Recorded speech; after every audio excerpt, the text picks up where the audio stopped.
Hi all. നമ്മൾ ഇന്ന് വന്നിരിക്കുന്നത് KCB മസ്തൂർ എന്ന് പണ്ടറിയപ്പെട്ടിരുന്ന പുതിയ പോസ്റ്റ്, അതായത് KCB വർക്കർ എന്ന് പറയുന്ന പോസ്റ്റിലേക്കുള്ള നോട്ടിഫിക്കേഷൻ ഈ വരുന്ന 30-ാം തീയതിയാണ് എത്തുന്നത്.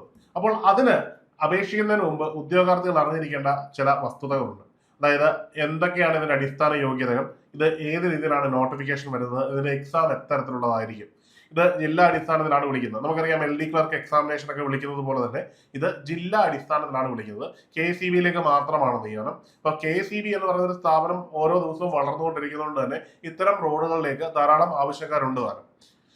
എന്നാൽ പല കാരണങ്ങൾ കൊണ്ട് കരാറടിസ്ഥാനത്തിലൊക്കെ ആയിരുന്നു ഇവർ ഫില്ല് ചെയ്ത് പോയിരുന്നത്. എന്നാൽ ഇപ്പോൾ KCB ഇതിന്റെ യോഗ്യതകളും മാനദണ്ഡങ്ങളും ഒക്കെ മാറ്റി പുതിയ രീതിയിൽ ഈ നോട്ടിഫിക്കേഷൻ വിളിക്കുകയാണ്. കേരള PSC ആണ് അത് വിളിക്കുന്നത്. KCBയും ഗവൺമെന്റും ഈ യോഗ്യതകൾ അപ്രൂവൽ ചെയ്തതിന്റെ അടിസ്ഥാനത്തിൽ ഇപ്പോൾ വരുന്ന വേക്കൻസി ഏതാണ്ട് 1000-നടുത്താണ് വേക്കൻസി നിലവിൽ ഉള്ളത്. അതായത് KCBയിൽ ഇപ്പോൾ തന്നെ ഏതാണ്ട് 1000-നടുത്ത് വേക്കൻസികൾ ഉണ്ട് എന്നുള്ളതാണ്. നോട്ടിഫിക്കേഷൻ വരുമ്പോൾ ആ ഒരു വേക്കൻസികളുടെ നമ്പറിൽ തന്നെയായിരിക്കും നോട്ടിഫിക്കേഷൻ വിളിക്കുന്നത്. എന്നാൽ നമ്മൾ ഓർക്കേണ്ട ഒരു കാര്യമുണ്ട്, ഈ ഒരു റാങ്ക് ലിസ്റ്റ് വരുന്നത് 3 വർഷത്തേക്കാണ്. നന്നായിട്ട് തന്നെ വേക്കൻസികൾ ക്രിയേറ്റ് ചെയ്യപ്പെടുന്ന ഒരു പോസ്റ്റാണ്. അപ്പോൾ ഏതാണ്ട് 2000-നും 3000-നും ഇടയിലുള്ള നിയമനങ്ങൾ ഈ ഒരു റാങ്ക് ലിസ്റ്റിൽ നിന്ന് നടക്കും എന്നുള്ളതാണ് അതിന്റെ ഒരു വസ്തുതാപരമായിട്ടുള്ള ഒരു വിശകലനം. അപ്പോൾ സ്വാഭാവികമായിട്ടും ഈ ഒരു പോസ്റ്റിനെ സംബന്ധിച്ച് അതിന്റെ വിശദമായ കാര്യങ്ങളിലേക്ക് നമുക്ക് കടക്കാം. ആദ്യമായിട്ട് എന്തുകൊണ്ടാണ് ഈ നോട്ടിഫിക്കേഷൻ വരും എന്ന് പറയുന്നത്, അതിന് പ്രധാനപ്പെട്ട കാരണം എന്ന് പറയുന്നത് കേരള PSCയുടെ കമ്മീഷൻ യോഗ തീരുമാനമായിരുന്നു. 20/4/2026 എടുത്ത യോഗ തീരുമാനത്തിൽ ഒഫീഷ്യലായിട്ട് തന്നെ അവർ അറിയിച്ചിട്ടുണ്ട് ഈ പോസ്റ്റിന് നോട്ടിഫിക്കേഷൻ ഈ വരുന്ന 30-ാം തീയതി പുറപ്പെടുവിക്കും എന്നുള്ള കാര്യം. അപ്പം അത് എങ്ങനെയാണ് എന്ന് പറഞ്ഞു കഴിഞ്ഞാൽ വിവിധ ജില്ലകളിലാണ് അത് നിയമനം നടത്തുന്നത്. അതായത് നമ്മുടെ ജില്ലാ PSC ഓഫീസുകളായിരിക്കും അതിന്റെ റിക്രൂട്ട്മെന്റും നിങ്ങളുടെ സർട്ടിഫിക്കറ്റ് വെരിഫിക്കേഷനും ഒക്കെ കണ്ടക്ട് ചെയ്യുന്ന ആ ഒരു രീതി. അതായത് LD ക്ലർക്കിന്റെ എക്സാം ജില്ലാ അടിസ്ഥാനത്തിൽ എങ്ങനെയാണ് നടക്കുന്നത്, ഏതാണ്ട് അതിന് സമാനമായിട്ട് തന്നെ KCBക്ക് വേണ്ടി ഇവിടെ എക്സാമിനേഷൻ നടത്തുന്നു എന്നുള്ളതാണ് ഇതിന്റെ രീതി. അപ്പൊ അതിന്റെ ഒഫീഷ്യലായിട്ടുള്ള നോട്ടിഫിക്കേഷൻ വരുന്നത് എന്നാണ്, അത് 30/4/2026 നോട്ടിഫിക്കേഷൻ വരികയും ആ നോട്ടിഫിക്കേഷന്റെ വിൻഡോ 3/6/2026 വരെ ഉണ്ടാവുകയും ചെയ്യും. ഈ ഒരു പീരീഡ് ഓഫ് ടൈമിനിടയിൽ നിങ്ങൾക്ക് ഈ ഒരു പോസ്റ്റിൽ കയറി അപേക്ഷിക്കാവുന്നതാണ്. ഇതിനോടകം 1 ടൈം രജിസ്ട്രേഷൻ നടത്താത്ത ഉദ്യോഗാർത്ഥികൾ കയറി എന്ത് ചെയ്യുക, രജിസ്ട്രേഷൻ നടത്തുക. 1 ടൈം രജിസ്ട്രേഷൻ നടത്തി നിങ്ങളുടെ പ്രൊഫൈലിലൂടെയാണ് നിങ്ങൾ ഈ ഒരു പോസ്റ്റിലേക്ക് അപേക്ഷിക്കേണ്ടത്. യോഗ്യത എന്ന് പറയുന്നത് 10-ാം ക്ലാസ് പാസ് ആയ ശേഷം ITA പാസ്സായിരിക്കണം. ഇലക്ട്രിക്കൽ, വയർമാൻ, ഇതിൽ ഏതെങ്കിലും ഒരു മേഖലയിൽ നിങ്ങൾ എന്തുണ്ടായിരിക്കണം, നിങ്ങൾ ITA ക്വാളിഫൈഡ് ആയിട്ടുണ്ടെങ്കിൽ നിങ്ങൾക്ക് ഈ ഒരു പോസ്റ്റിലേക്ക് അപേക്ഷിക്കാവുന്നതാണ്. അത് ഏത് രീതിയിലും സ്റ്റേറ്റ് സർട്ടിഫിക്കറ്റ് ആണെങ്കിലും നാഷണൽ സർട്ടിഫിക്കറ്റ് ആണെങ്കിലും നിങ്ങൾക്ക് ഈ ഒരു പോസ്റ്റിൽ അപേക്ഷിക്കാവുന്നതാണ്. അതല്ലെന്നുണ്ടെങ്കിൽ ഇതിന് തതുല്യമായിട്ടുള്ള യോഗ്യത ഉള്ളവർക്കും ഈ ഒരു പോസ്റ്റിലേക്ക് അപേക്ഷിക്കാൻ കഴിയുന്നതാണ്. അപ്പം ഇതിന് എങ്ങനെയാണ് ഇതിന്റെ റിക്രൂട്ട്മെന്റ് പ്രൊസീജിയേഴ്സ് എന്നൊന്ന് പറയാം. ആദ്യമായിട്ട് ജില്ലാ അടിസ്ഥാനത്തിലുള്ള റിക്രൂട്ട്മെന്റ് ആണ്. നിലവിലുള്ള വേക്കൻസികളാണ് നമ്മളിവിടെ നോക്കാൻ പോകുന്നത്. ഒരു കാര്യം പറയട്ടെ, നിങ്ങൾ അപേക്ഷിക്കുമ്പോൾ നിങ്ങളുടെ ജില്ല തന്നെ പ്രിഫർ ചെയ്യുന്നതാണ് എപ്പോഴും നല്ലത്. വേക്കൻസി ഒന്നും ഡിപ്പെൻഡ് ചെയ്യേണ്ടതില്ല. അതായത് എണ്ണം കൂടിയ ജില്ലകളിൽ, അതായത് വേക്കൻസി കൂടുതലുണ്ട് എന്ന് പറയുന്ന ജില്ലകളിൽ പൊതുവെ ഉദ്യോഗാർത്ഥികൾ കൂടുതലായിട്ട് പ്രിഫർ ചെയ്യും. അപ്പോൾ അവിടെ മത്സരത്തിന്റെ തോത് കൂടും. അപ്പൊ കട്ട് ഓഫ് മാർക്ക് ഉയരാനുള്ള പ്രവണത ഉണ്ടാവും. അതായത് കട്ട് ഓഫ് മാർക്ക് ഒരു സ്റ്റേറ്റ് വൈഡ് ആയിരിക്കണമെന്നില്ല, ജില്ലാ അടിസ്ഥാനത്തിലായിരിക്കും കട്ട് ഓഫ് മാർക്ക് വരിക. അപ്പോൾ ഓരോ ജില്ലയിലും ഉദ്യോഗാർത്ഥികളുടെ എണ്ണം കുറയുന്ന ജില്ലയിൽ കട്ട് ഓഫ് മാർക്ക് കുറയുകയും അതനുസരിച്ചുള്ള പ്രോബബിലിറ്റി കൂടുകയും ചെയ്യും. അതാണ് പൊതുവെ നമ്മൾ എല്ലാ എക്സാമിനേഷനിലും കാണുന്നത്. അതുകൊണ്ട് തന്നെ ഇതൊരു എൻട്രി ലെവൽ പോസ്റ്റ് ആയതുകൊണ്ട് തന്നെ നിങ്ങൾ കുറെ അധികം കാലം ഇവിടെ ജോലി ചെയ്യേണ്ടി വരും. നിങ്ങൾ പ്രിഫർ ചെയ്യുന്ന ജില്ലയിൽ ജോലി ചെയ്യേണ്ടി വരും. അപ്പോൾ അതനുസരിച്ച് നിങ്ങളുടെ ഇഷ്ടമാണ്, നിങ്ങളുടെ ഇഷ്ടത്തിനനുസരിച്ച് നിങ്ങൾക്കൊരു ജില്ല സെലക്ട് ചെയ്യാവുന്നതാണ്. അപ്പം അത് ഡിപ്പെൻഡ് അപ്പോഴാണ്. ഇപ്പൊ ചിലർക്ക് 2 ജില്ലകൾ ഒരേപോലെ, അല്ലെ 2-3 ജില്ലകൾ ഒരേപോലെ ഉള്ളവരുണ്ടെങ്കിൽ നിങ്ങൾക്ക് അതിൽ ഏതാണോ വേക്കൻസി കൂടുതലുള്ളതെന്ന് വെച്ചാൽ അത് ചൂസ് ചെയ്യാം. ഇനിയും ഏതെങ്കിലും ജില്ലയുടെ മിഡിലായിട്ടുള്ള ഒരാളാണെങ്കിൽ അവർക്ക് ആ ഒരു ജില്ല തന്നെ പ്രിഫർ ചെയ്യുന്നതായിരിക്കും നല്ലത്. ഇനി മറ്റൊരാൾക്ക് വേറൊരു ജില്ലയിൽ പോയി ജോലി ചെയ്യാൻ അതിയായ ആഗ്രഹമുണ്ട് എങ്കിൽ അവർക്ക് അതും ചൂസ് ചെയ്യാവുന്നതാണ്. അതിനെല്ലാം ഉള്ള ഓപ്ഷനുകൾ നിലവിലുണ്ട്. അത് ഓരോരുത്തരുടെയും റാഷണൽ ഡിസിഷൻ ആണ്. ഇവിടെ നമ്മൾ അതിന്റെ വേക്കൻസികളുടെ എണ്ണം മാത്രം നിങ്ങളോട് പറയുക, അതിനനുസരിച്ച് തീരുമാനം എടുക്കാനുള്ള കഴിവ് നിങ്ങൾക്കുണ്ട്. ഇവിടെ പ്രധാനമായിട്ടും ആദ്യത്തെ ജില്ല എറണാകുളമാണ്. അവിടെ 139 വേക്കൻസികളാണുള്ളത്. കോഴിക്കോടാണ് 117 വേക്കൻസി, തിരുവനന്തപുരത്ത് 101 വേക്കൻസി, ഇടുക്കിയിൽ 96 വേക്കൻസി, കണ്ണൂരിൽ 73, ആലപ്പുഴയിൽ 70, പാലക്കാട് 68, കോട്ടയം 64, മലപ്പുറം 64, തൃശൂർ 62, കൊല്ലം 49, കാസർഗോഡ് 32, വയനാട് 26, പത്തനംതിട്ട 24. ഇങ്ങനെയാണ് ഇവിടെ വേക്കൻസികളുടെ ഒരു ഡിസ്ട്രിബ്യൂഷൻ കിടക്കുന്നത്.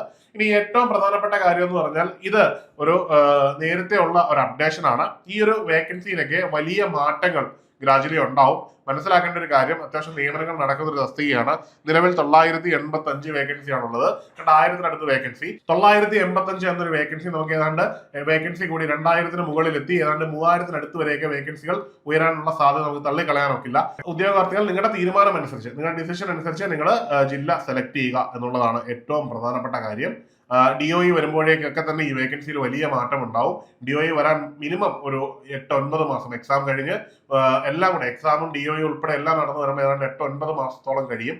ചിലപ്പോൾ 1 വർഷം വരെ എടുത്തുകൂടാഴികയില്ല. അപ്പോഴേക്കും വീണ്ടും വേക്കൻസികൾ പല ജില്ലകളിലും ക്രിയേറ്റ് ചെയ്യുമ്പോൾ ഇതിലൊക്കെ വലിയ മാറ്റങ്ങൾ ഉണ്ടാവും. അപ്പോൾ അതൊരു പ്രധാനപ്പെട്ട കാര്യമാണ്. പിന്നെ ഇതിൽ ഏറ്റവും പ്രധാനപ്പെട്ട ഒരു സവിശേഷമായ കാര്യം എന്ന് പറഞ്ഞു കഴിഞ്ഞാൽ ഈ ഒരു തസ്തികയിലേക്ക് പ്രമോഷൻ സാധ്യതകൾ ഏറെ ഉള്ളതാണ്. അപ്പോൾ പ്രത്യേകിച്ചും ഡിപ്ലോമ അങ്ങനെയൊക്കെയുള്ള യോഗ്യത ഉള്ളവർ, ബിടെക് യോഗ്യത ഉള്ളവർക്കൊക്കെ ഈ ഒരു എക്സാമിനേഷൻ എഴുതാൻ പറ്റും എന്നാണ് നിലവിൽ വിശ്വസിക്കുന്നത്. കാരണം LGSനൊക്കെ ഉണ്ടായിരുന്ന ഒരു ബുദ്ധിമുട്ടുണ്ടായിരുന്നു. അതായത് ബിരുദമുള്ളവർക്ക് അപേക്ഷിക്കാൻ പറ്റില്ല എന്ന ഒരു ഡിസിഷൻ PSCയുടെ ഭാഗത്ത് നിന്ന് നേരത്തെ ഉണ്ടായിരുന്നു. എന്നാൽ ബഹുമാനപ്പെട്ട ഹൈക്കോടതിയുടെ ഇടപെടൽ മൂലം അത് ഉപേക്ഷിക്കപ്പെട്ടിട്ടുണ്ട്. ഇപ്പോൾ എല്ലാവർക്കും എഴുതാൻ പറ്റും. ഉയർന്ന യോഗ്യത എന്ന് പറയുന്ന ഒരാൾക്ക് ഒരു പരീക്ഷ എഴുതാനുള്ള അവസരം നിഷേധിക്കലല്ല എന്ന് കൃത്യമായിട്ട് ഹൈക്കോടതിയിൽ ഒരു നിരീക്ഷണം വന്നതിന്റെ അടിസ്ഥാനത്തിൽ, വിധി വന്നതിന്റെ അടിസ്ഥാനത്തിലും ഇപ്പോൾ എല്ലാവർക്കും ഈ ഒരു പോസ്റ്റിലേക്ക് അപേക്ഷിക്കാൻ പറ്റും എന്നുള്ളത് തന്നെയാണ് ഇതിന്റെ ഒരു കണക്കുകൂട്ടൽ. അപ്പൊ സ്വാഭാവികമായിട്ടും നിങ്ങൾക്ക്, അതായത് IT-യുടെ ഹയർ വെച്ചിട്ട് ഡിപ്ലോമക്കാർക്കും ബിടെക്കാർക്കും അപേക്ഷിക്കാൻ പറ്റേണ്ടതാണ്. നോട്ടിഫിക്കേഷൻ വരുമ്പോൾ നമുക്കത് കൃത്യമായിട്ട് തന്നെ പറയാം. അതായത് ഒന്ന് മനസ്സിലാക്കുക, നോട്ടിഫിക്കേഷനിൽ ഈ യോഗ്യത ഉള്ളവർക്ക്, ബിരുദമുള്ളവർക്ക് അപേക്ഷിക്കാൻ പറ്റില്ല എന്നൊരു മാൻഡേറ്ററി ആയിട്ട് പറയുന്നുണ്ടെങ്കിൽ മാത്രമേ ഉള്ളൂ നിങ്ങൾ അയോഗ്യർ. അല്ല എന്നുണ്ടെങ്കിൽ നിങ്ങൾക്ക് എല്ലാവർക്കും അപേക്ഷിക്കാം എന്നുള്ളതാണ് അതിന്റെ അടിസ്ഥാനം. അങ്ങനെ അപേക്ഷിക്കാൻ പറ്റുമ്പോൾ പ്രത്യേകിച്ചും അതിൽ തന്നെ ഭയക്കേണ്ടത് ബിടെക്കുകാർക്ക് മാത്രമേ ഉള്ളൂ ചെറിയ ഒരു ടെൻഷൻ വരേണ്ടത്. ഡിപ്ലോമക്കാരെ ഒരു തരത്തിലും ബാധിക്കുന്നതല്ല. നിങ്ങൾക്ക് തീർച്ചയായിട്ടും അപേക്ഷിക്കാൻ പറ്റും. ബിരുദമായിട്ട് 3 year ഡിപ്ലോമ ബിരുദമായിട്ടല്ല കേരള PSC കൺസിഡർ ചെയ്യുന്നത്. അങ്ങനെയുള്ള നിങ്ങൾക്ക് സ്വാഭാവികമായിട്ടും ഇതിനകത്തുള്ള ഏറ്റവും വലിയ അഡ്വാൻറ്റേജ് എന്താണെന്ന് വെച്ച് കഴിഞ്ഞാൽ നിങ്ങൾക്ക് ഡിപ്പാർട്ട്മെന്റ് ടെസ്റ്റ് എഴുതാനുള്ള വലിയ സാധ്യത KCB തുറന്നു തരുന്നുണ്ട്. അതിൽ തന്നെ AEയുടെ എക്സാമിനേഷൻ ഉണ്ട്. കൂടാതെ തന്നെ സബ് എഞ്ചിനീയർ ഉണ്ട്. അങ്ങനെ നിരവധി എക്സാമിനേഷൻ ഇതിനകത്തുണ്ട്. ഈ എക്സാമിനേഷൻ എഴുതാൻ പറ്റുന്നതിന്റെയും പ്രൊമോഷന്റെയൊക്കെ അടിസ്ഥാനം നിങ്ങളുടെ സീനിയോറിറ്റിയാണ്. സീനിയോറിറ്റി തീരുമാനിക്കുന്നത് നിങ്ങളുടെ റാങ്ക് ആണ്. അതായത് നിങ്ങൾക്ക് അഡ്വൈസ് കിട്ടുന്നതാണ് നിങ്ങളുടെ സീനിയോറിറ്റി. ആദ്യം അഡ്വൈസ് കിട്ടുന്നവർ കൂടുതൽ സീനിയർ ആയിട്ട് മുമ്പോട്ട് പോവുകയും പിന്നീട് അഡ്വൈസ് കിട്ടുന്നവർ ജൂനിയർ ആയി പോവുകയും ചെയ്യും. അപ്പോൾ സ്വാഭാവികമായിട്ടും നമ്മൾ ഈ ഒരു പരീക്ഷയിൽ ശ്രദ്ധിക്കേണ്ടുന്ന കാര്യം, നമുക്ക് ഏത് ജില്ലയിലാണെങ്കിലും ആദ്യത്തെ റാങ്കിലേക്ക് എത്താൻ ശ്രമിക്കുക എന്നുള്ളതാണ്. അപ്പോൾ ആ ഒരു രീതിയിൽ വേണം നമ്മുടെ പഠനം മുമ്പോട്ട് കൊണ്ടുപോകാൻ. ഇനിയും ഈ ഒരു എക്സാമിനേഷൻ എങ്ങനെയായിരിക്കും എന്നുള്ളതാണ്. ജില്ലാടിസ്ഥാനത്തിൽ നടക്കുന്നതുകൊണ്ട് ഈ ഒരു എക്സാമിനേഷൻ ചിലപ്പോൾ സംസ്ഥാന തലത്തിൽ ഒറ്റയടിക്ക് നടത്താൻ സാധ്യതയുണ്ട്. അല്ലെങ്കിൽ ജില്ലാ അടിസ്ഥാനത്തിലും എക്സാം നടത്താനുള്ള സാധ്യതയുണ്ട്. അത് എന്തിനെ ഡിപ്പെൻഡ് ചെയ്യുന്നു എന്ന് ചോദിച്ചു കഴിഞ്ഞാൽ ഉദ്യോഗാർത്ഥികളുടെ എണ്ണത്തെയാണ് ഇവിടെ ഡിപ്പെൻഡ് ചെയ്യുന്നത്. കാരണം 10ാം ക്ലാസ്സിന് ശേഷം ITI യോഗ്യതയുള്ള ധാരാളം ഉദ്യോഗാർത്ഥികൾ ഈ ഒരു പോസ്റ്റിലേക്ക് അപേക്ഷിച്ചാൽ, അതായത് നിലവിലെ പ്രായപരിധി 40 അപ്പോൾ ആ ഒരു പ്രായപരിധിക്കകത്തുള്ളവർക്കൊക്കെ അപേക്ഷിക്കാൻ കഴിയുന്നതുകൊണ്ട് തന്നെ ഉദ്യോഗാർത്ഥികളുടെ എണ്ണം ക്രമാതീതമായി കൂടിയാൽ ഒരു പക്ഷേ ഒറ്റ സ്ട്രെച്ചിൽ തന്നെ എക്സാം നടത്തണമെന്നില്ല. എന്നാൽ ഉദ്യോഗാർത്ഥികളുടെ എണ്ണം മിതമായ നിരക്കിലേ ഉള്ളൂ എങ്കിൽ PSC എല്ലാ എക്സാമിനേഷനും ഒരു പക്ഷേ ഒറ്റ സ്ട്രെച്ചിൽ തന്നെ നടത്താനുള്ള സാധ്യതയും തള്ളിക്കളയാൻ ഒക്കില്ല. അപ്പോൾ ആ ഒരു ഡിപ്പെൻഡൻസിയിൽ, അതായത് ഒറ്റ ദിവസം തന്നെ നടക്കും എന്നൊരു പ്രതീക്ഷയിൽ തന്നെ നമുക്ക് എക്സാമിനേഷൻ അപ്രോച്ച് ചെയ്യാം. അപ്പൊ നമ്മൾ ഇതിന്റെ സിലബസിലേക്ക് വരികയാണെങ്കിൽ ഒരു എക്സാമിനേഷന്റെ സിലബസ് എങ്ങനെയായിരിക്കും എന്ന് ചോദിച്ചു കഴിഞ്ഞാൽ, നിലവില് കേരള PSC വിളിച്ചിരിക്കുന്ന നോട്ടിഫിക്കേഷൻ, അതായത് IT അടിസ്ഥാന യോഗ്യതയായിട്ട് വിളിച്ചിരിക്കുന്ന എക്സാമിനേഷനിലൊക്കെ തന്നെ ടെക്നിക്കൽ എക്സാമിനേഷനുകളാണ്. പ്യൂർലി ടെക്നിക്കൽ എക്സാമിനേഷൻ ആണ്. നെമി ബേസ്ഡ് ക്വസ്റ്റ്യനുകളാണ് മുഴുവൻ ചോദിക്കുന്നത്. കുറച്ചുകൂടി നിലവാരം, അതായത് മാറിയ PSCയുടെ പാറ്റേൺ അനുസരിച്ച് കുറച്ചുകൂടി നിലവാരം ഉയർത്തി ചോദിക്കുന്നു എന്ന് മാത്രമേ ഉള്ളൂ. ഇനിയും മസ്ദൂറിന്റെ ഒരു എക്സാമിനേഷൻ ഇങ്ങോട്ടേക്ക് അപ്ഗ്രേഡ് ചെയ്തതായതുകൊണ്ട് മേ ബി അതിനകത്ത് ഒരു 10 മാർക്കിന്റെ അല്ലെങ്കിൽ 20 മാർക്കിന്റെ ഒരു ടോട്ടൽ GK ബേസ്ഡ് ക്വസ്റ്റ്യൻ വന്നാൽ പോലും നമുക്ക് ഈ ഒരു ടെക്നിക്കൽ മേഖലയിലെ കണ്ടന്റുകൾ ഒരിക്കലും ഒഴിവാക്കി നമുക്ക് പോകാൻ കഴിയില്ല. റാങ്ക് ലിസ്റ്റിലൊക്കെ ഉൾപ്പെടണമെങ്കിൽ നമുക്ക് തീർച്ചയായിട്ടും ടെക്നിക്കൽ ബേസ്ഡ് ആയിട്ടുള്ള ക്ലാസ്സുകൾ തന്നെ അനിവാര്യമാണ്. പൂർണ്ണമായിട്ട് നമുക്കൊരു ടെക്നിക്കൽ ബേസ്ഡ് എക്സാം ആണ് എന്ന് ഈ ഒരു നിമിഷത്തിൽ നമുക്ക് പറയാൻ പറ്റില്ല. അത് നമ്മുടെ സിലബസ് പബ്ലിഷ് ചെയ്തെങ്കിൽ മാത്രമേ പറ്റുകയുള്ളൂ. കാരണം PSC ആണ്. PSCയുടെ എന്ത് തീരുമാനം എടുക്കാനുള്ള ഒരു സ്വാതന്ത്ര്യമുള്ള ഒരു ഭരണഘടനാ സ്ഥാപനമാണ്. അപ്പോൾ സ്വാഭാവികമായിട്ടും നമുക്ക് വിശ്വസിക്കാൻ കഴിയുന്നത് ഇപ്പൊ വിളിച്ചിരിക്കുന്ന ബാക്കി ടെക്നിക്കൽ ലൈൻമാൻ പോലുള്ള എക്സാമിനേഷനിലൊക്കെ പ്യൂർലി ടെക്നിക്കൽ എക്സാം ആണ് PSC നടത്തിയിട്ടുള്ളത്. ഇവിടെയും അങ്ങനെ തന്നെ നടക്കും എന്ന് തന്നെ നമുക്ക് വിശ്വസിക്കാം. അപ്പോൾ നമ്മൾ പഠിച്ചു പോകേണ്ടതും കൂടുതൽ ഫോക്കസ് കൊടുക്കേണ്ടതും ഈ ഒരു ടെക്നിക്കൽ മേഖലയിലെ നിമി ബേസ്ഡ് കണ്ടന്റുകൾക്കാണ്. ആ രീതിയിൽ തന്നെ നമ്മൾ എക്സാമിനേഷനെ സീരിയസ് ആയിട്ട് അപ്രോച്ച് ചെയ്യുക. ഈ എക്സാമിനേഷനിൽ എന്തൊക്കെ ഘട്ടങ്ങളുണ്ട് എന്നുള്ളതാണ്. ആദ്യമായിട്ട് എഡ്യൂക്കേഷൻ ക്വാളിഫിക്കേഷൻ ഞാൻ പറഞ്ഞു, SSLCയും ശേഷം ITIയുമാണ്. ഇത് നിങ്ങൾക്ക് വേണ്ടുന്ന അടിസ്ഥാനപരമായിട്ടുള്ള യോഗ്യതയാണ്. ഇനിയും ഇതിന് ഫിസിക്കൽ ഫിറ്റ്നസ് കുറച്ച് മസ്റ്റായിട്ട് നോക്കുന്നുണ്ട്. വളരെ ഡിഫിക്കൽട്ടി ലെവലുള്ള ഫിസിക്കൽ ഒന്നുമല്ല. ഇതിൽ പ്രധാനമായിട്ടും ഉള്ളതെന്ന് പറഞ്ഞു കഴിഞ്ഞാൽ ഹൈറ്റ് ആണ്. ആണ്. മെയിൽ കാൻഡിഡേറ്റിന് 187.48 സെന്റിമീറ്ററും ഫീമെയിൽ കാൻഡിഡേറ്റിന് 144.78 സെന്റിമീറ്ററും ഹൈറ്റ് ഉണ്ടായിരിക്കണം എന്നത് ഒരു മാൻഡേറ്ററി ആണ്. ഇനി വിഷൻ നോർമൽ വിഷൻ ആയിരിക്കണം, കളർ ബ്ലൈൻഡ്നെസ് ഉണ്ടാവാൻ പാടില്ല. അതായത് വലിയ സ്ട്രിക്റ്റ് കണ്ടുപരിശോധനയൊന്നുമില്ല. നിങ്ങൾക്ക് കളർ ബ്ലൈൻഡ്നെസ് ഇല്ലാത്ത ഒരാളെ സംബന്ധിച്ചിടത്തോളം, വളരെ സിലിണ്ടറിക്കൽ ലെൻസുകളൊന്നും ഉപയോഗിക്കാത്ത ഒരാളെ സംബന്ധിച്ചിടത്തോളം നോർമൽ വിഷൻ തന്നെ നമുക്ക് ഇവിടെ കിട്ടും. മറ്റൊരു ഫിറ്റ്നസ് ടെസ്റ്റ് കൂടി ഇതിനകത്ത് വരുന്നുണ്ട്. അതായത് മറ്റൊന്നുമല്ല, ഒരു തൂണില്, അതായത് 9 മീറ്റർ നീളമുള്ള ഒരു പോസ്റ്റിൽ നിങ്ങൾ 8 മിനിറ്റ് കൊണ്ട് കയറി ഇറങ്ങാൻ കഴിയണം എന്നുള്ളതാണ് അതിന്റെ പ്രധാനപ്പെട്ട ഒരു കടമ്പ. ഇത്രയും ഫിറ്റ്നസ് ടെസ്റ്റുകളാണ് ഈ ഒരു എക്സാമിനേഷൻ ഉള്ളത്. അതായത് നമ്മൾ മനസ്സിലാക്കുക, റിട്ടേൺ ടെസ്റ്റിന് ശേഷം ഫിറ്റ്നസ് മെഷർമെന്റ് കൂടി ഉണ്ട്. ഇതിന് ശേഷമായിരിക്കും എന്ത് ചെയ്യുന്നത്, കാൻഡിഡേറ്റിനെ ഫൈനലൈസ് ചെയ്യുന്നത് എന്നുള്ളതാണ്.